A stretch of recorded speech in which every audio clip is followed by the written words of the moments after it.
Gorro, bandera y vincha, señores. Bien, Denuncian gastos millonarios del PAMI en Cotillón para el Mundial. Diputados de Juntos por el Cambio revelaron que el organismo que maneja la cámpora gastó 14 palos en banderas, bubucelas. Mire, usted vos sí que no sabe tocar los bubucelas. Sí. 5.000 compraron. Sombreros y porras. Presentaron un pedido de informes para que Luana Volnovich, la titular del PAMI, dé explicaciones. ¿Y quién está en línea de teléfono, señores? ¿Quién? Martín, Tetá. ¿Qué tal, Jorge? ¿Cómo andan? Bien, todo bien. Buen día. El dinero fungible, Tetá. Sí, en este caso son pesos, es una buena noticia porque no serían los dólares que tanto le faltan a Argentina. Se gastan 14 palitos. Lo notable, ¿sabes qué? Es que me escribe un periodista de Misiones cuando se entera de esta denuncia y me dice: escúchame, en Misiones estamos de paro, el PAMI está de paro hace una semana que no atiende a los jubilados de Misiones están sin atención en estos momentos, porque el PAMI está seco, no tiene plata para pagar la limpieza, ni siquiera del edificio en el cual atienden, ¿entendés? Entonces no están. El PAMI de Misiones quebrado, no tiene plata para funcionar y los jubilados sin atención, pero el PAMI de la ciudad de Buenos Aires se gasta 14 palitos en comprar 5.000 banderas, 5.000, la de las porras está buena porque es para 5.000 jubilados, evidentemente, el paquete. En las porras, claro, compran 2.500 porras blancas y 2.500 celestes, ¿viste? Así hacen juego, la mitad de los jubilados con la porra blanca, la mitad con la porra celeste. Y lo interesante también es que, ¿viste? No se sabe tampoco para hacerle un favor a un amigo, porque lo contrata en contratación, es una compulsa abreviada, ¿viste? Se presenta una sola empresa, y cuando voy a ver la empresa que se presenta, una empresa que se llama La Comuna ATES, con SH final, SRL, es una empresa conformada en el año 2022. O sea, fresquito, ¿viste? Se les ocurrió vender bubucelas ahora, digamos. Claro, sí, que en realidad la actividad con la cual está registrada es servicios de espectáculos artísticos, servicios. En la práctica no vende un servicio, sino que lo que está vendiendo es un merchandising para la selección. Y ya había participado en alguna otra compulsa más, porque acá, por ejemplo, encuentro la participación de una compulsa que se hizo en el mes de junio del 2022, donde esta empresa vendía naipes españoles, bolígrafos, remeras. Están para cualquier negocio. También por 5.000, esto es lo interesante. Se ve que esta gente el número trabaja, que tiene. Son 5.000 jubilados a su cargo, y para esos 5.000 jubilados, gorro, bandera y vincha. Bien. Te cambio. ¿Qué decide? No, ¿qué argumento da en esta compra el PAMI de por qué lo hace? Porque algún disfraz esto tiene. Ese es el más entretenido de todo. El disfraz es el siguiente. El disfraz es visto para la implementación de actividades sociopreventivas. No, preventivas. Claro. Sí, actividades sociopreventivas. Escuchen el renglón, porque hay una parte que tiene sentido el renglón, pero lo de actividades sociopreventivas es hermoso. Actividades sociopreventivas de esparcimiento y o recreativas, en las que participen personas afiliadas al instituto. Bueno, sí, actividad recreativa. Vamos a ir a ver algún partido del Mundial todos juntos, los abuelos, con alguna pantalla gigante. 5.000 abuelos, y bueno, hay que munirlos del gorro, la bandera y la vincha. En el PAC hay algo medio raro, porque hay 5.000 sombreros arlequín, pero también 5.000 galeras, así que ahí me parece que le erraron con el cálculo. Encima las galeras son las más caras, pero bueno, no importa. Uno arriba del otro. Sí, se ponen el arlequín arriba de la galera. ¡Vamos! Ahí está, mirá. Ahí está, no podía faltar. Tetás, ¿qué impresión tenés de la candidatura de Quirós? Mira, a mí me parece bien que el espacio Juntos por el Cambio tenga muchos candidatos en todas las líneas, para que la gente pueda elegir en las PASO, es lo que mejor le funciona al espacio, así que me parece bienvenida como toda candidatura. Obviamente aumenta el abanico de posibilidades que ofrece el sector del PRO, porque el PRO ya tiene la candidatura de Jorge Macri y ahora le está agregando una segunda candidatura. Habrá que ver desde el punto de vista estratégico. Yo no me quiero meter en las decisiones de cada espacio político, soy respetuoso de eso, pero imagino que no van a llegar a la instancia final con dos candidaturas contra la de Martín Lustó sola, porque sería una ventaja grande para el radicalismo en la PASO esa. Pero bueno, así todo me parece buenísimo que haya muchas opciones para que la gente finalmente en la PASO termine ordenando las preferencias y eligiendo el mejor candidato. ¿Cómo andan los radicales? Porque hay quienes dicen que están muy envalentonados.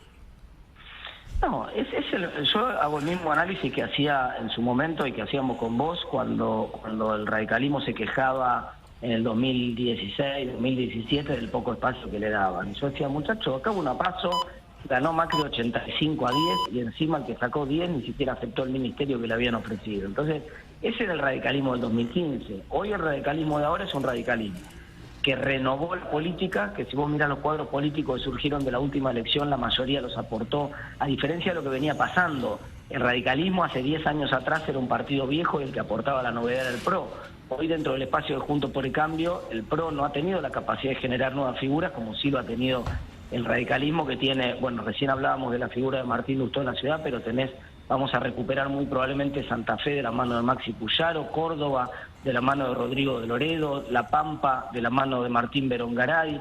Tenemos un candidato muy bueno en Neuquén, que es Pablo Servic, con la fractura que tiene el MPN ahora, de golpe es un candidato que emerge como competitivo. Entonces la verdad que tenemos por primera vez en mucho tiempo un muy buen candidato en Tucumán, que hacía mucho tiempo que no teníamos un candidato competitivo, que es Roberto Sánchez. Entonces el panorama se está poniendo muy bueno y le sirve a Juntos por el Cambio, sobre todo porque le conviene tener a los partidos más fuertes, y el radicalismo claramente está más fuerte. Una pregunta económica, ¿cómo te parece que llegamos a marzo? Con la lengua afuera, porque el gobierno, viste, para hacértela muy corta a la historia, el diagnóstico que te hacían en el gobierno, en el off, cuando hablabas mano a mano con ellos, te decían, a nosotros nos faltan dólares y nos sobran pesos. Ese era el resumen, ¿no?, de la idea. Entonces todo lo que hicieron ahora era para tratar de retener o conseguir más dólares, y se les está agotando. Viste que ya se empezó a abrir la discusión de si no viene el dólar soja de vuelta, etcétera. ¿Por qué querían dólares primero antes de atacar el problema de los pesos? Porque para hacer un plan de estabilización en el mes de febrero, ponerle que sería el plan otoño, si lo querés llamar de alguna manera, que es el plan con fines electorales, el gobierno necesita tener dólares, porque vos para estabilizar los precios de la economía tenés que clavar un poco el precio del dólar o algún precio de referencia. Y entonces, sin dólares eso no se podía hacer. Ahora tiene el agravamiento de que no parece tener éxito en conseguir esos dólares, y viene la cosecha del año que viene con riesgo de sequía muy grande, riesgo que ya es realidad en muchas regiones de Córdoba, de Santa Fe y del norte de Buenos Aires. Entonces, el panorama es bastante complejo hacia el año que viene desde el punto de vista económico. Cecilia. Martín, ¿y qué te preocupa más en ese proceso? ¿Un salto del dólar desordenado o una recesión muy fuerte porque se agudiza esta restricción que estamos viendo de las importaciones? Lo segundo, porque el gobierno tiene, vos sabés que hay que elegir siempre en el mercado, sí. Cuando vos te faltan los dólares, elegís ajustar por precio o por cantidad. Y si vos ajustás por precio, perdés las elecciones. El gobierno no va a devaluar, no va a corregir el tipo de cambio oficial seguro, y o sea, lo va a ir corrigiendo de a poquito como lo viene haciendo ahora, pero no vas a ver un salto brusco. Esto es lo que no creo que ocurra, me puedo equivocar, pero sería políticamente no razonable desde el punto de vista estratégico, poco peronista sería hacerlo en un año electoral. No sé sí, si lo que pasa es que una recesión fuerte también va a ser. Haga esto. Ahora, claro, pero la recesión ya está en la práctica, ¿no? Sí. Y la recesión te agarra en un momento en el cual nunca en la Argentina tanta gente tuvo ingresos. Es cierto que eso es parte del problema también, ¿no? Porque muchos tienen ingresos sin trabajar. Pero nunca en la Argentina hubo tanta gente con algún ingreso. Entonces, la mala noticia es la inflación, que a nadie le alcanza. Fíjate que ahora aumentaron el salario mínimo. ¿Para qué? Ese 20% del salario mínimo, porque el salario mínimo es el que forma el cheque de los movimientos sociales. Es decir, los planes son el 50% del salario mínimo. Entonces, aumentaron el salario mínimo. ¿Por qué? Y porque se venía diciembre. Entonces, ¿vos qué preferís? Sos Massa. Tenés que elegir 100% de inflación y la calle prendida a fuego, o 120% de inflación y la calle un poco más tranquila. ¿Qué elegís? Y bueno, medio obvio. han elegido que la inflación sea un poco más alta, pero que la calle esté más tranquila. Y eso, digamos, los problemas de peso del gobierno lo van a resolver con la maquinita, un poquito más de inflación, y los problemas de dólares lo van a resolver con más restricción. Yo no veo otro camino por ahora. Y esa lectura de que va a haber más pesos obligatoriamente, van a tener que prender la maquinita, es lo que está calentando el dólar. Para vos, que ayer terminó 302 el paralelo, pero el contado con liqui está arriba de los 330 pesos. Hay muchos factores que convergen, ¿viste? Está el tema de, ustedes recién hablaban de la compra del avión en virtud de la cuestión de salud del presidente. Entonces, la cuestión es la salud del presidente, ¿viste? Genera un cisne negro ahí, porque de imprevisión total. Entonces vos, cuando hay una situación imprevista hacia adelante, buscás un seguro de algún tipo. Y el dólar muchas veces es un mecanismo de seguro, ¿viste? ¿Qué sé yo? Yo por las dudas, esto no sé qué puede pasar si Alberto llega a pedir licencia y asume a Cristina. No tengo idea, capaz que baja el dólar o sube, pero como no tengo idea y no sé qué puede pasar y se puede poner feo, mejor prefiero verlo sentado en los verdes, ¿viste? Prefiero tener el seguro del dólar. Entonces, eso le mete presión, me parece, al precio del dólar. Y por otro lado, chicos, con inflación del 6% mensual, cualquier cosa que vale 300 pesos, 3 por 6, 18, te va a aumentar 18 pesos por mes. Entonces, que aumente 18 mangos, 20 mangos el dólar no debería sorprender para nada en este contexto inflacionario. Jessica. Diputado, usted cuando mencionó los candidatos competitivos del radicalismo en distintas provincias, no mencionó a la de Buenos Aires. ¿Qué van a hacer ahí? Es una gran pregunta. Mirá, nosotros estamos por el paso en el cual estamos construyendo... Que alguien lo diga. A ver, alumno la NASA. ¿Alumno? No. Ahora me tiró alumno. Córtenle el micrófono. La forma en que nosotros... Jubilado, pare con la bubucela. El ritmo en el cual nosotros estamos construyendo es el ritmo de aumentar el volumen político en la provincia de Buenos Aires. Nosotros, el radicalismo no tiene un candidato en la provincia de Buenos Aires desde el año 2007. El último candidato del radicalismo en la provincia de Buenos Aires fue Ricardito Alfonsín en el 2007. En las últimas elecciones ni siquiera tiene...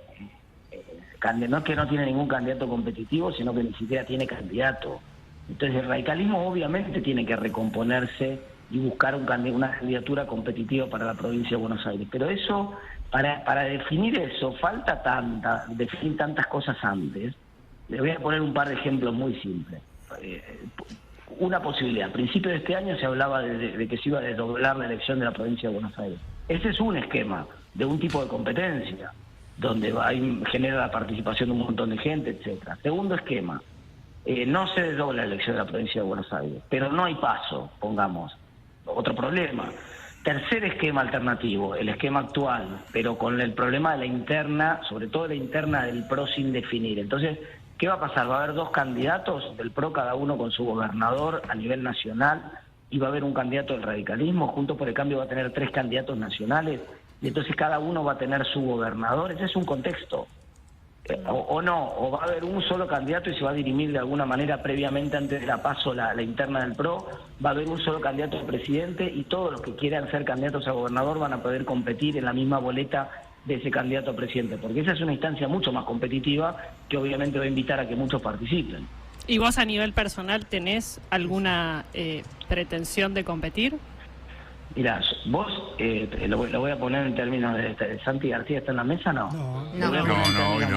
En términos maratonianos. Si vos querés analizar si vas a correr una maratón de Buenos Aires que se corre en el mes de octubre del año que viene, vos no podés tomar la decisión en el mes de junio o de mayo porque es tarde para empezar a entrenar. Tenés que empezar a entrenar antes. Yo empecé a entrenar porque me sirve hacerme más fuerte a mí, pero no solamente le sirve al espacio del radicalismo y le sirve a Juntos por el Cambio tener figuras más competitivas en la provincia de Buenos Aires. Entonces, yo ya recorrí 50 distritos de la provincia de Buenos Aires, me estoy haciendo más fuerte en la provincia de Buenos Aires. ¿Quiere decir eso que voy a ser candidato en la provincia? No lo tengo la menor idea.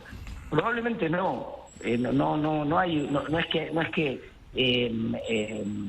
Eso implica necesariamente competir, pero vos te tenés que hacer fuerte y consolidar más volumen político. Es la gran diferencia con el proceso 2015-2019. Uno de los problemas que tuvo Macri es que no tenía volumen parlamentario, tenía solo 86 diputados y 15 senadores, recuerden, y no tenía volumen político prácticamente. La gran diferencia con aquel proceso es que estamos construyendo un volumen político grande, y la provincia de Buenos Aires es un lugar clave para construir ese volumen político. A mí me preocupa que el blindaje que tiene Kicillof, por ejemplo. La gestión de Kicillof es un desastre y nadie le pega a Kicillof. Entonces, bueno, obviamente me siento cómodo en ese lugar. ¿Cómo nadie le pega a Kicillof? Y le pegan poco. ¿Por qué le pegan poco? No, se le pega mucho, Martín, a ¿Por qué Kicillof. se le pega poco, Martín? Y es asombroso que mida como mide en las encuestas. Realmente yo tampoco lo entiendo, ¿eh? Es asombroso. Yo creo que cuando uno mira la gestión de la educación en la provincia de Buenos Aires, los problemas bueno, ahí está Rolo en la mesa, los problemas de seguridad que están estallando estos días en el conurbano, digamos, me parece que un gobernador con la gestión como la que tiene Kicillof, en otro contexto, estaría ya, digamos, de salida, ¿no? Pero Martín se lo viene cuestionando fuerte, y sobre todo a su ministro de Seguridad, que es Berni, que es detrás de quien se escuda Kicillof. Los problemas de seguridad están creciendo, están a la vista. Bueno, está bien. La denuncia de Berni el domingo fue muy fuerte, es verdad. Sí, pero digo, antes de eso, obviamente la denuncia de PPT fue demoledora porque lo expuso, además de por su incapacidad de trabajo, porque es millonario y tenía bienes ocultos, eso está claro, pero le veníamos pegando, Martín, a Berni, cuestionando situaciones como lo que pasó en la cancha de Gimnasia, el club de que vos sos hincha, el tema de cómo intentó resolver con detenidos falsos el crimen de Andrés Blaquier, la inseguridad que explota todos los días, los patrulleros que no reparte, los patrulleros que reparte 2 veces. ¿Por qué te parece que no se lo cuestiona? Y de hecho, ¿qué te parece, Berni? Porque Berni también puede terminar saliendo del gobierno y convirtiéndose en un candidato en la provincia. Sí, no sé, hay cosas sobre las cuales a mí me gustaría poner más el foco, como por ejemplo la gestión de Fernando Espinosa en la provincia, en la ciudad de la Matanza, que está generando la situación curiosa de que no aparecen los datos del censo, porque todo el mundo sabe que si aparecieran le tocaría menos coparticipación, y se hacen los tontos para que la coparticipación del año que viene se reparta con los viejos números del censo. Hay muchas cosas raras que están pasando en la provincia de Buenos Aires particularmente, ¿no? Que por ahí también están pasando en otros lugares. No digo que no estén pasando en otros lugares, pero con particular, yo lo veo con particular foco de preocupación en la provincia de Buenos Aires. Son, digamos, me parece que en ese contexto, no sé, no digo por el caso de ustedes, no es una acusación a ustedes puntual, porque, insisto, el informe del domingo efectivamente fue demoledor, y a mí me consta, Rolo, los informes tuyos sobre los temas de inseguridad. Pero realmente la gestión está entre las peores, creo que es incluso peor que la de Scioli, y la saca muy barata, ¿viste? ¿Vos querías hacer alguna otra pregunta, Rolo? Porque estabas ahí para preguntar. Sí, es que justamente le quería preguntar a Martín sobre cómo veía la provincia, y te pregunto, Martín, volvés a hablar de La Matanza. ¿A vos te interesa La Matanza como un distrito electoral para pensar en alguna candidatura? No, a ver, La Matanza es el distrito electoral más importante de la República Argentina prácticamente. Que, digamos, si vos le querés ganar al peronismo tenés que sacarle el corazón, y el corazón del peronismo es La Matanza. Entonces nosotros tenemos que tratar de dinamitar la base de sustentación política en el lugar donde ellos son más fuertes. En otra época la lógica de construcción política te decía directamente dejalo donde ellos son más fuertes, ni vayas. Y yo creo que hay que denunciar todos los días lo que está pasando en La Matanza. Es un escándalo. Los tipos tienen un presupuesto entero en un plazo fijo. Ustedes lo denunciaron en su momento. 30.000 millones de pesos metidos en un plazo fijo, y la gente no tiene cloacas por la calle.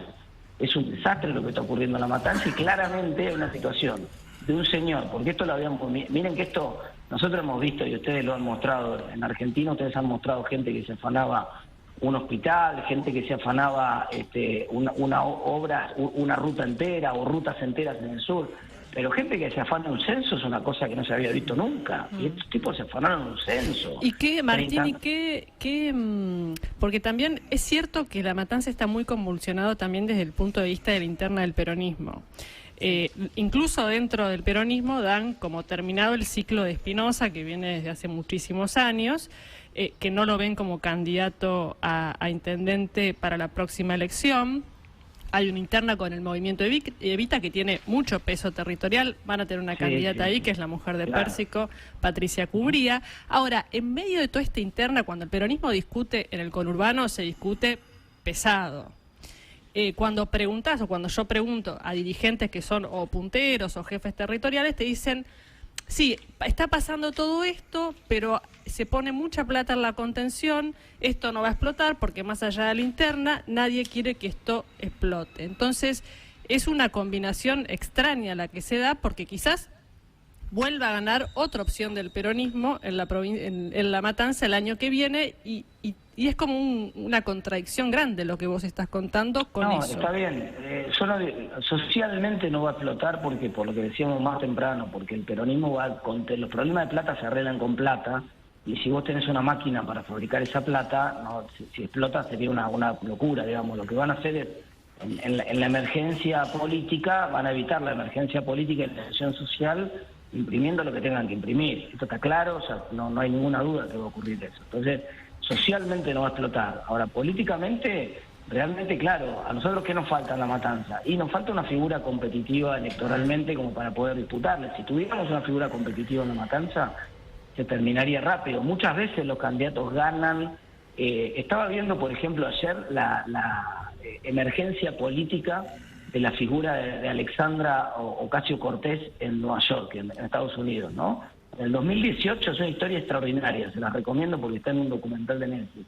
En 2018 se presenta a desafiar a un incumbente que era otro demócrata en la PASO, digamos, en la primaria abierta del distrito, a desafiar a un tipo que era uno de los más poderosos, el cuarto diputado más poderoso de la Cámara de Diputados de los Estados Unidos. Y se presenta porque nunca se le había plantado a nadie que fuera competitivo a desafiarlo. Y esta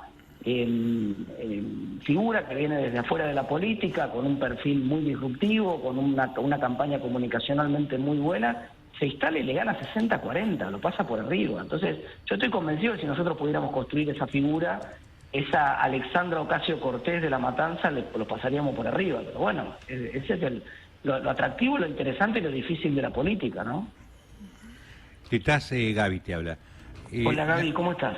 Hace poquito empezó de casualidad con Toti Flores y demás y terminamos haciendo dos días anoche sobre La Matanza. Y hablé con mucha gente y me dicen que nunca estuvo peor La Matanza. Es decir, que la situación en La Matanza es desastrosa. Los hospitales no funciona prácticamente ninguno, es decir, tienen que permanentemente trasladar a otros lugares, no tienen insumos para los hospitales, están destruidos. El hospital Balestrini, que se inauguró 5 veces, sigue vacío por dentro. Digamos que me da la sensación de que en esa desolación, falta de los comedores no funcionan, las calles están anegadas, hay problemas realmente serios ahí, de cloacas y demás.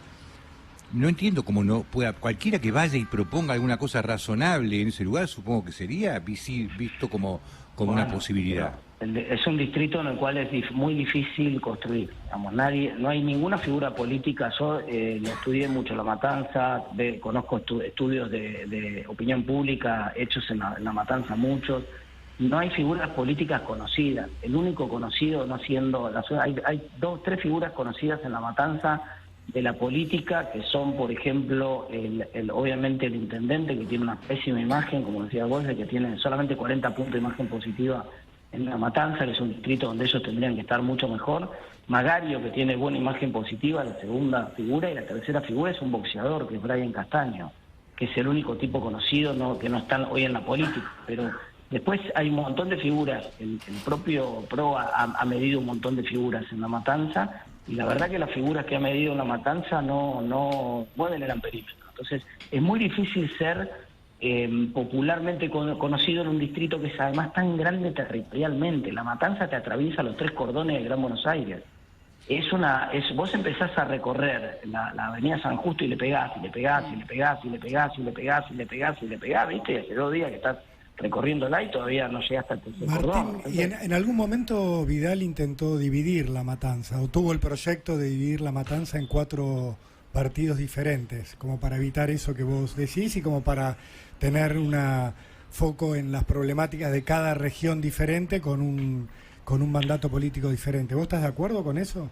Bueno, eso se hizo en muchos de los distritos de la provincia de Buenos Aires en los 90, ¿te acordás? Por ejemplo, San Miguel y otros distritos que estoy pensando ahora. La lógica Claro que la provincia de Buenos Aires necesita una reforma institucional profunda y esa reforma institucional requiere probablemente algún tipo de regionalización para su gestión, porque la lógica del conurbano, por ejemplo, no tiene nada que ver con la lógica de la costa o con la lógica del interior productivo agropecuario del noroeste de la provincia. Son realidades, o con la lógica industrial de Olavarría y sus alrededores. Ahí te diría por lo menos 4 o 5 provincias de Buenos Aires distintas dentro de la provincia de Buenos Aires.